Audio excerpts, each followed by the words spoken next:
मेवाड़ की राणा रतन सिंह ने अपनी पत्नी रानी पद्मिनी का चेहरा दिल्ली के सुल्तान अलाउद्दीन खिलजी को पानी और कांच में दिखाया।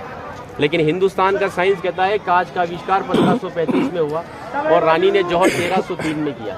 तो 237 साल पहले अपने हिंदुस्तान में कांच और मिरर नहीं थे। और अलाउद्दीन खिलजी के साथ में पर्सनल राइटर आया था जिसका नाम था अमीर खुसरो, जिसने उस समय किताब लिखी थी तारीख अलाई। उसने लिखा था कि मेवाड़ की महिलाओं ने अपने सतीत्व धर्म के खातिर जौहर किया और राजपूत कभी भी कॉम्प्रोमाइज करना नहीं चाहते थे। चित्तौड़ के ऊपर युद्ध होने का सबसे बड़ा रीजन था व्यापार, क्योंकि हिंदुस्तान में कभी भी कोई भी मुस्लिम कम्युनिटी पहले नहीं था। ये सभी जो आते थे अफगानिस्तान तुर्किस्तान से आते थे और आते कहाँ थे तो समुद्र के पास में आते थे, क्योंकि प्लेन तो थे नहीं ना। तो इधर नज़दीक पड़ता है गुजरात और ये जाते थे दिल्ली। तो इधर पड़ता है दिल्ली, उनको क्रॉस करना पड़ता था ये मेवाड़। अच्छा, इधर गुजरात इधर दिल्ली, बीच में राजस्थान। तो इसको क्रॉस करना पड़ता था ये मेवाड़। तो यहाँ के राजपूत उनसे टैक्स वसूलते थे। तो वो समय था 1299 का, जब अलाउद्दीन खिलजी पूरे हिंदुस्तान पर इस्लामी शासन चाहता था। गुजरात से जब दिल्ली की ओर रवाना हुआ तो यहाँ पर राणा रतन सिंह के पिता थे रावल समर सिंह। उन्होंने दिल्ली जाने से पहले उससे टैक्स लिया और टैक्स लेने के बाद में जब अलाउद्दीन दिल्ली पहुंचा तो मेवाड़ से नाराज कि मुझे दिल्ली में शासन करने के बाद में हर बार मुझे मेवाड़ को टैक्स देना पड़ेगा, इससे अच्छा है मैं मेवाड़ को जीत लूँ। तो दिल्ली से वो 1.5 लाख सेना को लेकर मेवाड़ की तरफ बढ़ा।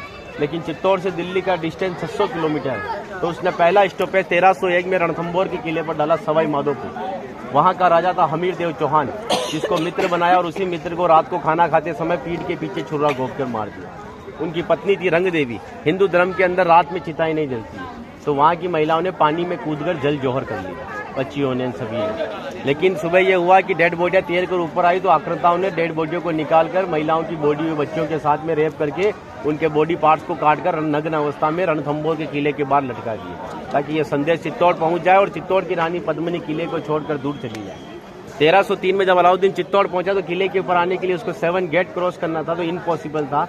तो उसने 1.5 लाख सेना को किले के चारों तरफ फैलाया। 8 महीने के बाद में किले के ऊपर खाने की कमी आई तो रानी पद्मिनी के चाचा भतीजा गोरा और बादल ने राणा रतन सिंह से कहा कि हमारा राशन खत्म हो रहा है और जब ये भूखे और कमजोर सेना से हम युद्ध करवाएंगे तो ये युद्ध नहीं कर पाएंगे। रतन सिंह को बातचीत के लिए 7 गेट के नीचे भेजा तो अलाउद्दीन खिलजी ने उनकी गर्दन पर तलवार रखकर झुकने के लिए कहा।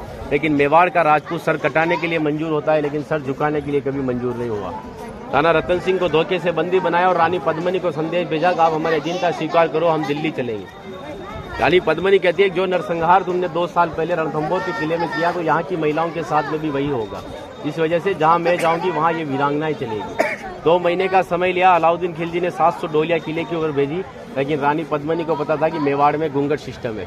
तो हर एक सोल्जर्स को लेडीज पोशाक पहनाकर तलवार और भालों के साथ में उस पालकी में बिठा दिया और रानी पद्मिनी की